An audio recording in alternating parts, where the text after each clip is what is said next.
We've identified a new asbestos-related disease, and we're figuring out ways to avoid it. Her story lives on in each and every one of you. Firefighters that have lost their lives, that have really put everything on the line. What Linda asked me to talk about in my own name was some of the work that I have been doing in Asia. I have colleagues and friends all over the room. I've been making new friends, as I always do when I come to this meeting, colleagues from around the world.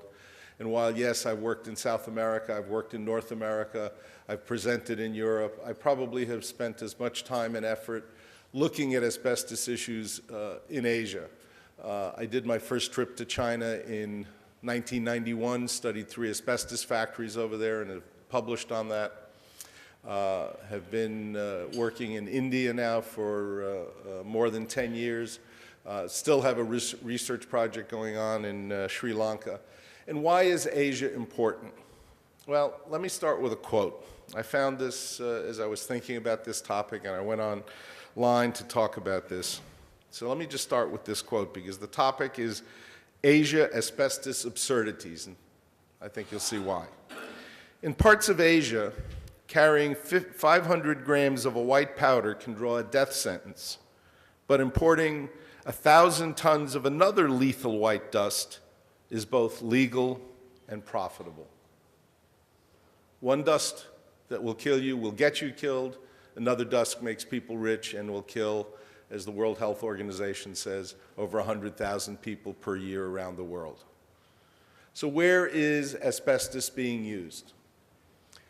2/3 of all the asbestos currently being used around the world are in Asian countries. Number 1 is China. 26% of all the asbestos used is in China, followed very quickly by India at 25%.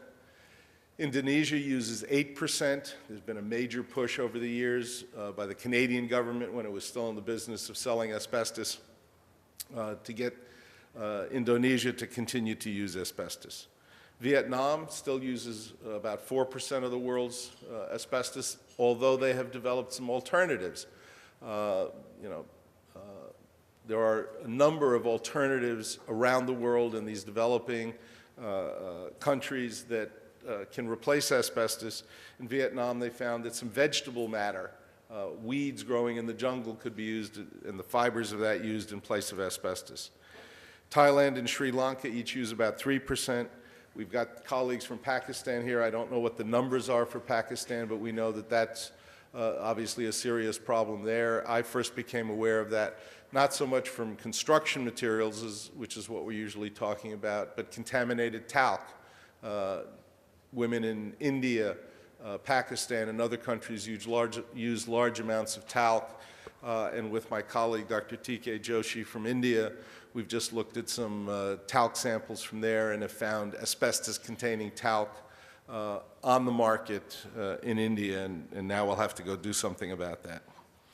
With regard to some of these countries, one of my great disappointments was spending time in Thailand, where a colleague from there, or with a Thai colleague, I remember this very distinctly at a meeting, he said, "We would love to ban asbestos, but the people who want to keep it point and say, why should we ban it here in Thailand? They haven't banned it in the United States." What a terrible indictment of our country, that we haven't found the will to ban asbestos, as over 50 countries in the world have done so far. Sri Lanka, as I said, I'm still doing a project there. I'm headed there the end of the year in December, collect my data from colleagues over there, and we'll do some publishing. I've recently published with some colleagues from Mongolia on the first reported case of mesothelioma from that country, along with air measurements in the kinds of workplace that this 49-year-old woman developed a case of mesothelioma using chrysotile asbestos for 19 years.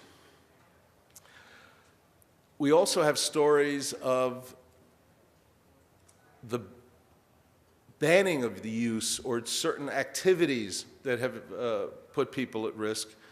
And we know from other countries, we know from Scandinavia, for example, where asbestos has been banned for over 30 years, that mesothelioma rates come down when the bans go in place.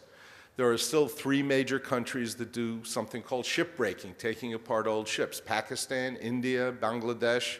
They literally by hand rip apart ships, lay out the asbestos on the shore, dry it out, and then sell it back into the marketplace, using that as a source of profit. The Taiwanese used to be big in the shipbreaking business. They banned that a number of years ago, but I've recently seen some data that workers from the shipbreaking industry, not surprisingly, had a great deal of asbestos disease. So what does this mean in terms of what the world ought to be doing? We have organizations like ICO and Dr. Ratnan to thank for a call for a ban on asbestos, an organization that I and several others in this room belong to, another special organization called the Collegium Ramazzini, have put out on a number of occasions a call for a ban on asbestos and have produced the science that's there.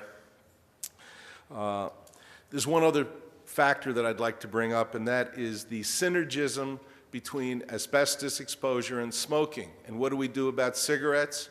The American tobacco companies are now pushing cigarettes around the world. They're not doing very well here in the United States with their sale of cigarettes, so their markets are ginning up overseas. So in the same countries that are using asbestos, we're now selling American cigarettes so we can produce more lung cancer along with mesotheliomas and asbestosis. Anyway, as the title that was given to me about absurdities, there's so much that's absurd about this whole issue. Why we can't come to grips with it is a bit hard to understand. And this is one of those absurdities in life that is not a sort of ha-ha funny absurdity. It's a sad one that doesn't bring laughs, but is something that obviously all of you that are watching, all of you that will be watching are aware of, know about, and are working so hard to make a change both here and abroad. So thank you very much.